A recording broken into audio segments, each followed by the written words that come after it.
नमस्कार साथियों, हम लोगों ने पिछली संविधान के क्लास में देखा क्या कि उसमें हम लोगों ने देखा कि किस तरीके से संविधान का विकास हो रहा है। शुरुआत कहाँ से हो रही है? ब्रिटेन से। इसीलिए ब्रिटिश संविधान को हम क्या कह रहे हैं? विश्व के संविधान की माँ कह रहे हैं। और पहला जो लिखित संविधान है वो अमेरिका का है। एक चीज़ हम लोगों ने देखा। दूसरी चीज़ देखा, अमेरिका का जो संविधान सबसे कठोर है जबकि ब्रिटेन का संविधान सबसे लचीला है। अगली चीज़ हम लोगों ने क्या उसमें देखी थी? उसमें ये देखी थी कि भारत का जो संविधान है वो क्या है? विश्व का सबसे बड़ा लिखित संविधान है। और भारत की जो स्थिति है वो ना तो अधिक कठोर और ना तो अधिक लचीली है। एक चीज और जान जाइए आप लोग, विश्व का सबसे छोटा संविधान, विश्व का सबसे छोटा संविधान मोनाको।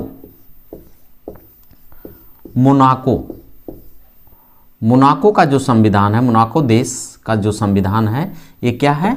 विश्व का सबसे छोटा संविधान है। विश्व का सबसे छोटा संविधान। विश्व का सबसे छोटा संविधान कहां का भैया? मोनाको का। ठीक, अब हम आज जो देखेंगे वो देखेंगे संवैधानिक विकास का इतिहास। आज हम लोग जो पढ़ेंगे भारत में संवैधानिक विकास का इतिहास। भारत में संवैधानिक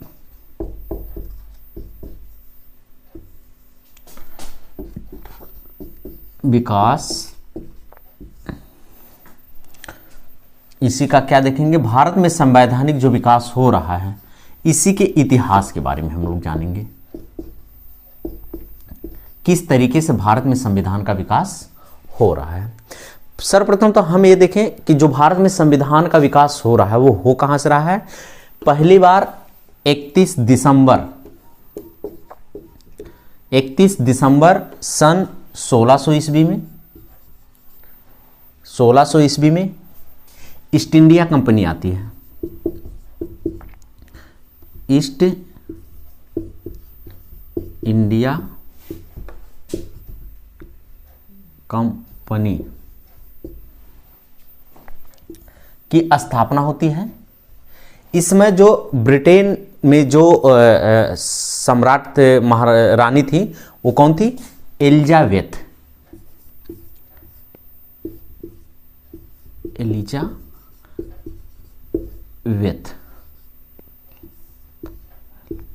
एलिजाबेथ जो थी ये रानी थी। इन्हीं के कार्यकाल में क्या हो रहा है? ईस्ट इंडिया कंपनी का गठन हो रहा है। एक चीज और पूछा जाता है, इतिहास में बार बार पूछा जा रहा है, जो ईस्ट इंडिया कंपनी है जब वो भारत आई, जब ये बनी तो भारत में सम्राट कौन उस समय था? तो भारत में जो सम्राट है, भारत में शासन उस समय किसका था? अकबर का। किसका शासन था? अकबर का। ईस्ट इंडिया कंपनी जब भारत आती है तो अकबर का शासनकाल है। एक चीज और, ईस्ट इंडिया कंपनी की पहली फैक्ट्री कहां पे खोली जाती है? प्रथम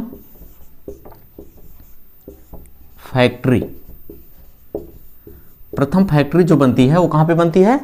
सूरत में। कहां पे बनती है? सूरत में। कार्यकाल किसका है? किस समय जो फैक्ट्री प्रथम भारत में बन रही है वो ईस्ट इंडिया कंपनी द्वारा जो स्थापित की जा रही है सूरत में, उस समय भारत का शासक कौन था? इसको जान जाइए, जहांगीर के काल में। जहांगीर के काल में। ठीक, हम लोगों ने देखा क्या कि स्थापना हो रही है एलिजाबेथ के समय में। भारत का शासक उस समय अकबर है, जबकि प्रथम फैक्ट्री की जब स्थापना हो रही तो सूरत में हो रही है, वहां उस समय शासन भारत का कौन है? जहांगीर है। अब आगे हम देखेंगे क्या कि ये जो कंपनी आई, कंपनी जब शुरू में भारत में आई तो इसका मात्र एक उद्देश्य क्या था? व्यापार करना था। लेकिन धीरे धीरे जैसे यहाँ के जो शासक थे वो आपस में लड़ रहे थे, भारत की स्थिति क्या हो रही है? चूंकि छोटे छोटे रजवाड़े हैं, ये क्या कर रहे हैं? ये आपस में एक दूसरे से भिड़े हुए हैं। जब ये कंडीशन बन रही, इस स्थिति को देख करके कंपनी ने क्या किया कि एक दूसरे का सपोर्ट करना, जो कमजोर वर्ग होता था उसका सपोर्ट करते थे, और फिर जब ये जीत जाते थे तो क्या करते थे, अपने शर्तों के अनुसार अपने जो भी इनके कार्य थे उसको पूरा कर, अपने लक्ष्य को पूरा करते, अपने स्वार्थ को सिद्ध करते थे। ऐसी कंडीशन में क्या हुआ कि जब कुछ ये जीत जाते हैं तो पहली बार इनका जो सबसे बड़ी जीत जो मानी जाती है वो 1764 ईस्वी, 1764 ईस्वी में बक्सर का युद्ध, बक्सर का युद्ध। इसमें मुगल सम्राट और कुछ रजवाड़े हैं, इन सबको इसमें पराजित करते हैं। इस पराजय के बाद इस युद्ध को अंग्रेज जब जीत लेते हैं, जब ईस्ट इंडिया कंपनी के लोग जीत लेते हैं, तो पहली बार ये अपनी क्या करते हैं, प्रभुसत्ता यहां स्थापित करते हैं। अब इनको जो मन में इनके थोड़ा भी डर था वो क्या हो रहा है, खत्म हो जा रहा है। यहीं से फिर होता है एक नए इतिहास का अध्याय शुरू होता है। वो इतिहास का अध्याय क्या शुरू होता है कि 1765 ईस्वी से लेकर के 1765 ईस्वी से लेकर के 1772 ईस्वी तक, 1772 ईस्वी तक भारत में द्वैत शासन, भारत में द्वैत शासन लागू हुआ। अब द्वैत शासन का क्या मतलब है? द्वैत शासन का मतलब यह है कि जब ये अब समांतर थोड़ा सा इनके आ गए, जब ये मजबूत स्थिति में हो गए, तो कुछ जगह ये खुद का नियम बनाने लगे। और ऐसी स्थिति में जो उस समय भारत की कह सकते हैं कि सत्ता थी, जो मुगल साम्राज्य थे, वो क्या कर रहे हैं, अब इसको मानने के लिए कहीं ना कहीं से अब अनदेखा कर रहे हैं, जानबूझकर अनदेखा करना शुरू किए। इसी कारण क्या सकते हैं कि यहां से यहां तक कंडीशन ये बनी। एक चीज और इसमें क्या हो रहा है, जो ये पीरियड है 72 तक क्या कर रहे हैं, कंपनी की जो स्थापना हुई 1600 ईस्वी में, 31 दिसंबर जो 1600 ईस्वी में कंपनी बनी, तो कंपनी के जो कर्मचारी थे वो काफी भ्रष्टाचार में लिप्त थे। इतना ज्यादा गमन किए, इतना ज्यादा भ्रष्टाचार में लिप्त हुए कि कंपनी की जो हालत थी वो काफी खस्ती हो गई। कंपनी दिवालिया के कगार पे पहुंच गई।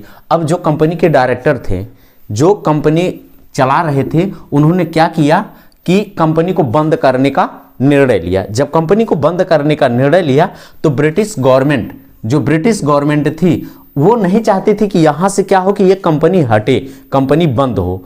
क्यों? क्योंकि उन्हें अब कहीं ना कहीं से इसमें जो स्थिति देख रहे हैं, इस युद्ध को जीतने के बाद इनकी स्थिति ये लग रही थी कि नहीं, कहीं ना कहीं से भारत में अब क्या किया जा सकता है, शासन को स्थापित किया जा सकता है।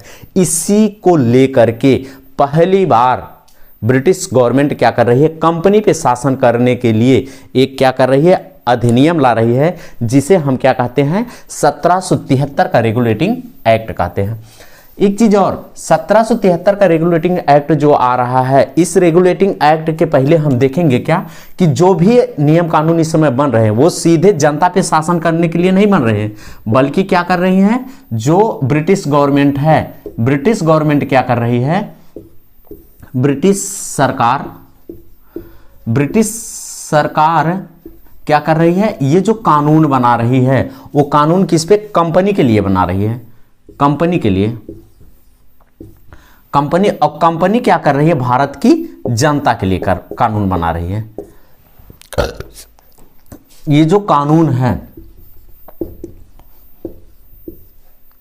सरकार जो ब्रिटिश सरकार जो ये कानून बना रही है, किसके लिए, ये कानून कंपनी के लिए बना रही है। और कंपनी क्या कर रही है, कानून किसके लिए बना रही है, जनता के लिए बना रही है। कहने का मतलब ये हो रहा है, ब्रिटिश गवर्नमेंट का, ब्रिटिश सरकार का जो शासन है, वो ब्रिटिश सरकार का जो शासन है किस पे, ये सीधे कह सकते हैं इनडायरेक्टली जनता पे शासन किया जा रहा है। 1773 का रेगुलेटिंग एक्ट में क्या प्रावधान किया गया है, थोड़ा सा इसको हम देख लेते हैं।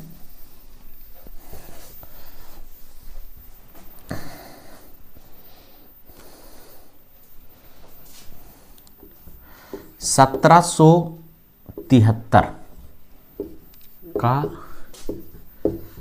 रेगुलेटिंग एक्ट,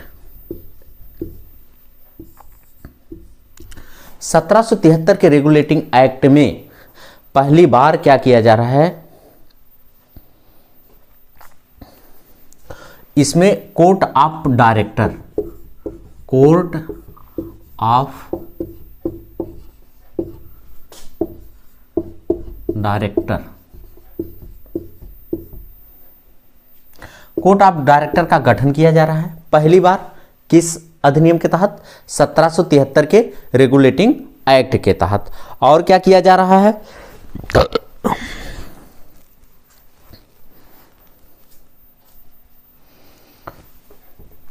इसमें जो है 1773 के रेगुलेटिंग एक्ट के तहत कोर्ट ऑफ डायरेक्टर का गठन किया जा रहा है। दूसरी चीज क्या किया जा रहा है कि राजनैतिक और व्यापारिक कार्य को अलग अलग किया जा रहा है। व्यापारिक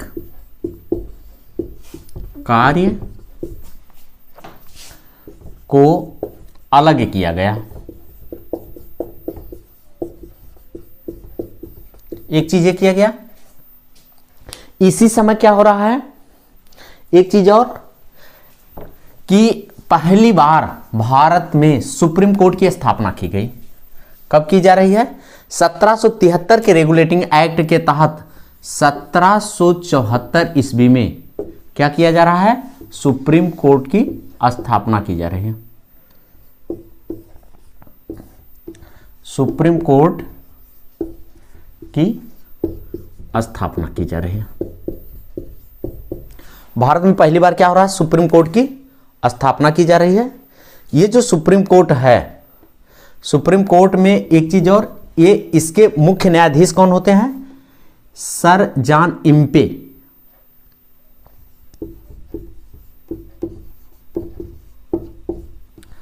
इम्पे को पकड़िएगा, ये इम्पे पकड़ेंगे याद आ जाएगा।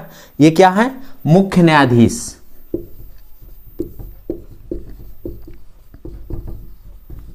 मुख्य न्यायाधीश हैं। इनके अलावा टोटल जो ये न्यायाधीश सुप्रीम कोर्ट बना, इसमें एक मुख्य न्यायाधीश प्लस 2 अन्य न्यायाधीश, 2 अन्य न्यायाधीश, टोटल मिलाकर के कितने? 3 न्यायाधीश हुए। कितने न्यायाधीश हुए? 3 न्यायाधीश। ठीक, ये हुआ। इसके अलावा आगे हम देखेंगे जब, और इस समय कौन था? वारेन हेस्टिंग का कार्यकाल है। जो 1773 का रेगुलेटिंग एक्ट आया, कौन था उस समय? Warren Hastings. वारेन हेस्टिंग एक गवर्नर जनरल भारत का उस समय है। अगला हम देखते हैं 1773 के रेगुलेटिंग एक्ट में विशेष यही था। 1773 के रेगुलेटिंग एक्ट के बाद 1784 का पिक्ट इंडिया एक्ट आता है। 1784 का पिट्स इंडिया एक्ट। इसमें खास बात क्या है? इसमें पहली चीज तो यह है, इस एक्ट के माध्यम से क्या किया गया?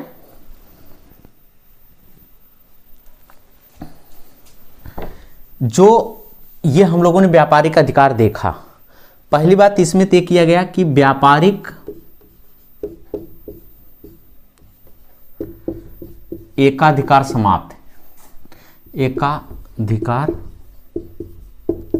समाप्त किए गए।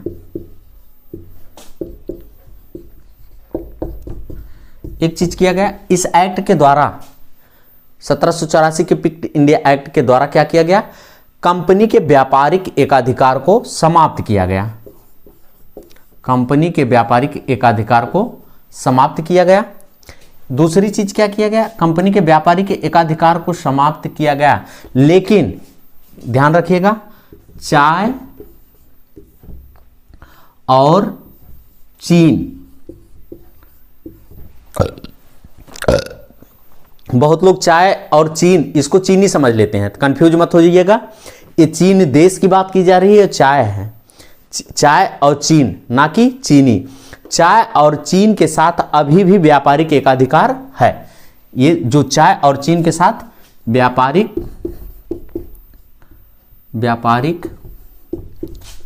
एकाधिकार बना रहा। अगला इसमें क्या होता है? एक चीज तो ये हम लोगों ने देखा,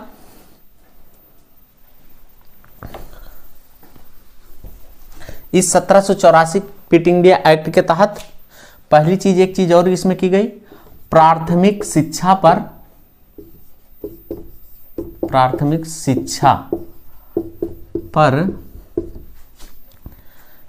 1,00,000 रुपए खर्च करने का प्रावधान किया गया, खर्च करने का प्रावधान किया गया।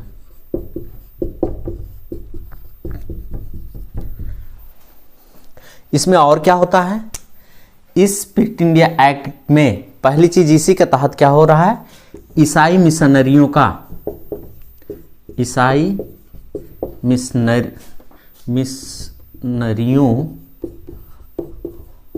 का भारत में आगमन होता है, भारत में आगमन। ठीक, इसके तहत भारत में आगमन होता है।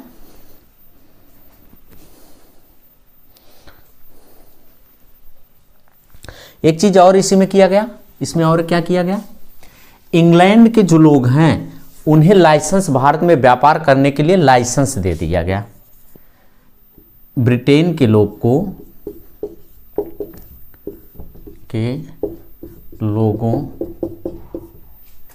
को भारत में व्यापार करने का लाइसेंस दे दी गई। ठीक, इस तरीके से क्विट इंडिया एक्ट यहाँ पे कंप्लीट होता है। अगला हम देखेंगे, अगला जो एक्ट आता है 1833 का चार्टर एक्ट। क्या आता है, 1833 का चार्टर एक्ट। 1833 का चार्टर एक्ट, इसकी खास बात क्या है, पहली चीज तो इसमें ही जानिए, व्यापारिक एकाधिकार को समाप्त किया गया। क्या किया गया, व्यापारिक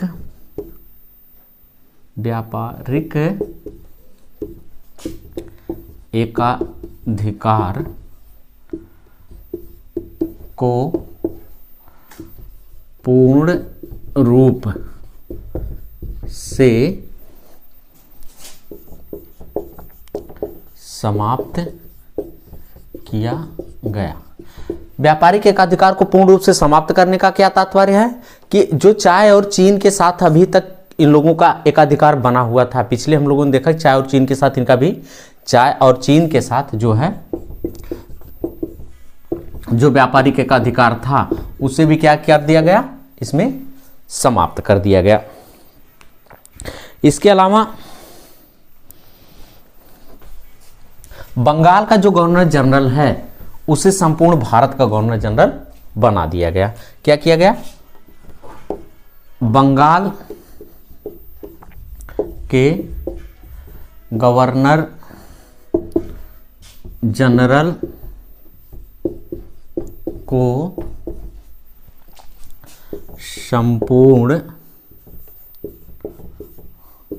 भारत का गवर्नर जनरल बना दिया गया। क्या किया जा रहा है, बंगाल का जो गवर्नर जनरल है उसे क्या किया जा रहा है, पूरे भारत का गवर्नर जनरल बना दिया जा रहा है। तो इस तरीके से जो गवर्नर जनरल बनाया जा रहा है वह कौन था, Bentinck, Lord William Bentinck, Lord William Bentinck.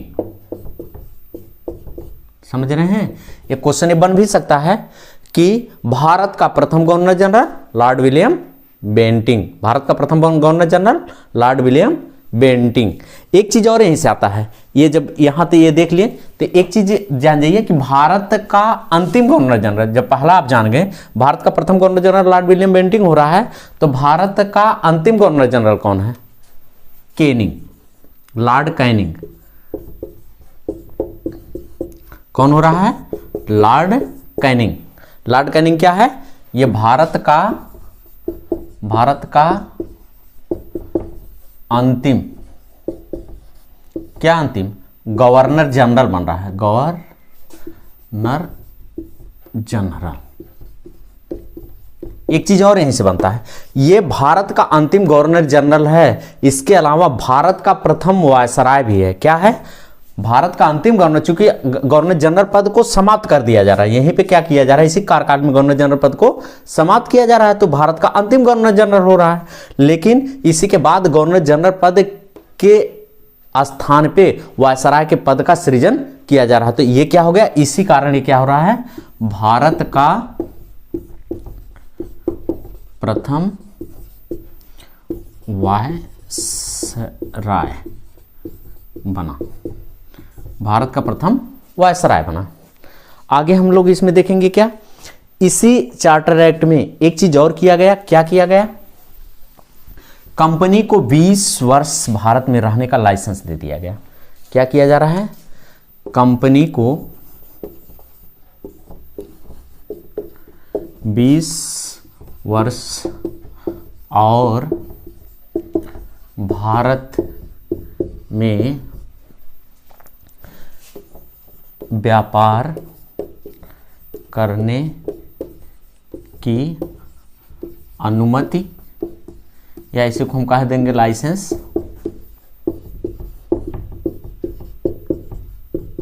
प्राप्त हुआ। ठीक, इस चार्टर एक्ट में ये किया गया। इसके बाद हम कह सकते हैं कि यहीं के बाद क्या होता है? 1857 में क्रांति होती है। 1857 की क्रांति, 1857 की क्रांति आती है।